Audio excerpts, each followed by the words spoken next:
Hi ಎಲ್ಲರಿಗೂ ನಮಸ್ಕಾರ. ನಮ್ಮ ಚಾನಲ್ಗೆ ಸ್ವಾಗತ. ನಾನು ಲಕ್ಷ್ಮಿ. ಇವತ್ತಿನ ವಿಡಿಯೋದಲ್ಲಿ ಆರೋಗ್ಯಕರವಾದಂಥ ರೆಸಿಪಿಯನ್ನು ತೋರಿಸ್ತಾ ಇದ್ದೀನಿ.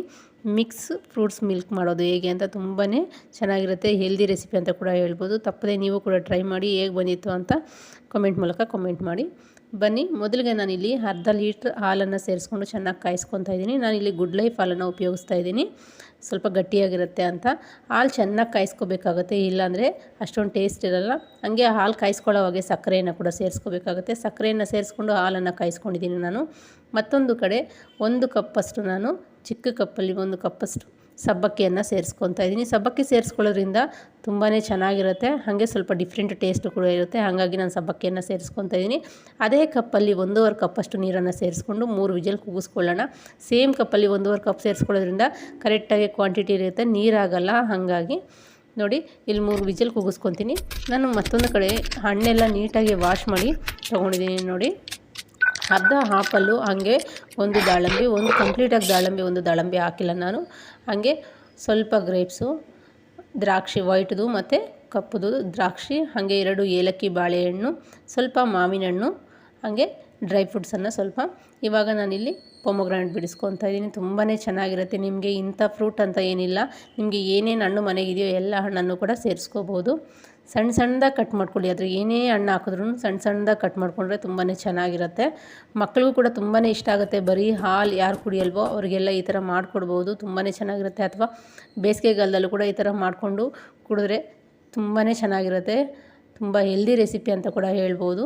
ನೋಡಿ, ಇವಾಗ ಸಣ್ಣದಾಗಿ ಆಪಲ್ ಕಟ್ ಮಾಡ್ಕೊಂಡಿದ್ದೀನಿ. ಇದೇ ಥರ ಬಾಳೆಹಣ್ಣು ಕೂಡ ಕಟ್ ಮಾಡ್ಕೊಳ್ಳೋಣ. ಇಷ್ಟ ಆಗಿದ್ರೆ ಪ್ಲೀಸ್ ತಪ್ಪದೆ ಲೈಕ್ ಮಾಡಿ, ಶೇರ್ ಮಾಡಿ, ಹಾಗೆ ಪ್ಲೀಸ್ ಸಬ್ಸ್ಕ್ರೈಬ್ ಮಾಡ್ಕೊಳ್ಳಿ. ಹಾಗೆ ನಮ್ಮ ಚಾನಲ್ಗೆ ಸಪೋರ್ಟ್ ಮಾಡಿ. ನೋಡಿ, ಇದೇ ಥರ ಗ್ರೇಪ್ಸು ಕೂಡ ಸಣ್ಣ ಸಣ್ಣದಾಗಿ ಕಟ್ ಮಾಡ್ಕೊಂಡಿದ್ದೀನಿ. ಹಾಗೆ ನಾನು ಇಲ್ಲಿ ಮಾವಿನ ಹಣ್ಣನ್ನು ಕೂಡ 1 ಪೀಸನ್ನು, ಅಂದರೆ ಒಂದು ಸೈಡಲ್ಲಿ 1 ಪೀಸ್ ಕಟ್ ಮಾಡ್ಕೊತೀವಲ್ಲ ಆ ಥರದ್ರಲ್ಲಿ 1 ಭಾಗ ಕಂಪ್ಲೀಟಾಗಿ ಹಾಕ್ತಾಯಿದ್ದೀನಿ.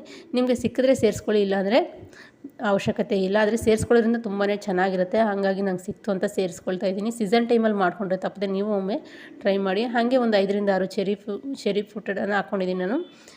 ಹಾಗೆ ಒಂದು 5 ಬಾದಾಮಿ, 5 ಗೋಡಂಬಿಯನ್ನು ಕೂಡ ಸಣ್ಣ ಸಣ್ಣದಾಗಿ ಕಟ್ ಮಾಡಿ ಸೇರಿಸ್ಕೊತಾ ಇದ್ದೀನಿ. ನಿಮಗೆ ಡ್ರೈ ಫ್ರೂಟ್ಸ್ ಇದೆ ಅಂತಲ್ಲ, ನಿಮಗೆ ಯಾವ್ಯಾವ ಡ್ರೈ ಫ್ರೂಟ್ಸ್ ಇರುತ್ತೋ, ಪಿಸ್ತಾ ಆಗ್ಬೋದು, ಒಣ ದ್ರಾಕ್ಷಿ ಆಗ್ಬೋದು, ಸೇರಿಸ್ಕೋಬೋದು. ತುಂಬಾ ಚೆನ್ನಾಗಿರುತ್ತೆ. ನೋಡಿ, ಇವಾಗ ಒಂದು ಬೌಲ್ಗೆ ಕಟ್ ಮಾಡಿರೋ ಹಣ್ಣೆಲ್ಲ ಸೇರಿಸ್ಕೊಳ್ಳೋಣ. ಈ ಫ್ರೂಟ್ಸ್ ಎಲ್ಲ ಸೇರಿಸ್ಕೊಂಬಿಡೋಣ. ನೋಡಿ, ತುಂಬಾ ಚೆನ್ನಾಗಿರುತ್ತೆ. ತಪ್ಪದೆ ನೀವು ಟ್ರೈ ಮಾಡಿ. ಕಂಪ್ಲೀಟಾಗಿ ಎಲ್ಲವನ್ನು ಸೇರಿಸ್ಕೊಂಡಿದ್ದೀನಿ ನಾನು. ಹಾಗೆ ನಾನು ಇದಕ್ಕೆ ಸಿಯಾ ಸೀಡ್ಸನ್ನು ಉಪಯೋಗಿಸ್ತಾ ಇದ್ದೀನಿ. ಸಿಯಾ ಸೀಡ್ಸ್ ನಾನು 1 ಅವರ್ ಮುಂಚೆನೇ ನೆನೆಸ್ಕೊಂಡಿದ್ದೆ. ನೋಡಿ, ಹಾಲು ಕಾಯಿಸಿದ ನಂತರ ನಾನು ಫ್ರಿಜ್ಜಲ್ಲಿ ಇಕ್ಕಿದ್ದೆ. ಫ್ರಿಜ್ಜಿಂದ ತೆಗೆದುಬಿಟ್ಟು ಸೇರಿಸ್ಕೊತಾ ಇದ್ದೀನಿ. ನಿಮಗೆ ಹಾಲಿಗೆ ಹಾಲಿನ ಪೌಡ್ರ್ ಹಾಕ್ಕೋಬೋದು, ಅಂದರೆ ಹಾಲು ತುಂಬ ತೆಳ್ಳಗಿದ್ರೆ. ಹಾಗೆ ನೀವು ಬಾದಾಮಿ ಪೌಡರನ್ನು ಕೂಡ ಸೇರಿಸ್ಕೋಬೋದು, ಅಥವಾ ಕಸ್ಟರ್ಡ್ ಪೌಡರನ್ನು ಕೂಡ ಸೇರಿಸ್ಕೋಬೋದು. ನೋಡಿ, ಇವಾಗ ನಾನು ಚೆನ್ನಾಗಿ ಮಿಕ್ಸ್ ಆಗಿದ ನಂತರ ನಾನಿಲ್ಲಿ ಸಬ್ಬಕ್ಕಿ ಮತ್ತು ಸಿಯಾ ಸೀಡ್ಸನ್ನು ಕೂಡ ಸೇರಿಸ್ಕೊತಾ ಇದ್ದೀನಿ. ಸೇರಿಸ್ಕೊಂಡು ಒಮ್ಮೆ ಚೆನ್ನಾಗಿ ಮಿಕ್ಸ್ ಮಾಡ್ಕೊಳ್ಳೋಣ. ನೀವು ಬಾದಾಮಿ ಪೌಡ್ರ್ ಹಾಕ್ಕೊಂಡ್ರೆ ತುಂಬ ಚೆನ್ನಾಗಿರುತ್ತೆ ಫ್ಲೇವರು ಕೂಡ, ಆದರೆ ನಾನು ಉಪಯೋಗಿಸಿಲ್ಲ. ನೋಡಿದ್ರಲ್ಲ, ತುಂಬಾ ಚೆನ್ನಾಗಿದೆ, ತುಂಬಾ ಟೇಸ್ಟಿಯಾಗಿ ಬಂದಿತ್ತು. ತಪ್ಪದೆ ನೀವು ಟ್ರೈ ಮಾಡಿ. ಹೇಗೆ ಬಂದಿತ್ತು ಅಂತ ಕಾಮೆಂಟ್ ಮೂಲಕ ಕಾಮೆಂಟ್ ಮಾಡಿ. ನಾನಿಲ್ಲಿ ವೈಟ್ ಕಲರಲ್ಲೇ ಮಾಡ್ಕೊಂಡಿದ್ದೀನಿ. Thank you.